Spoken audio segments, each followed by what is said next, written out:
আবারও যুদ্ধবিমান কিনছে বাংলাদেশ।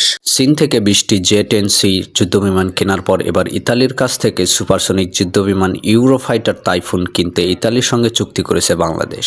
বিমান বাহিনীর একটি বিবৃতিতে এ কথা জানিয়েছে আন্তঃবাহিনী গণসংযোগ পরিষদ আইএসপিআর। 2 ইঞ্জিনের ইউরোফাইটার টাইফুন সর্বোচ্চ 55,000 ফুট উচ্চতায় উঠতে সক্ষম। বর্তমানে ইতালি, জার্মানি, যুক্তরাজ্য, স্পেন ও অস্ট্রেলিয়ার বিমান বাহিনীর বহরে এই সুপারসনিক যুদ্ধবিমান রয়েছে। এই যুদ্ধবিমানটির 15% ধাতব হওয়ায় রাডার নির্ভর সিস্টেমের কাছ থেকে এটি অনেকটাই আড়ালে থাকে। এটি শত্রুর তথ্য সংগ্রহ ও গতিবিধি পর্যবেক্ষণ করতে পারে। আকাশের প্রতিরক্ষার সামগ্রিক ছবিও তৈরিতে সহায়তা করতে পারে। তীক্ষ্ণ সেন্সর, অসাধারণ গতিবেগ, উচ্চমানের ডাক ফাইটিং ক্ষমতার জন্য সুপরিচিত।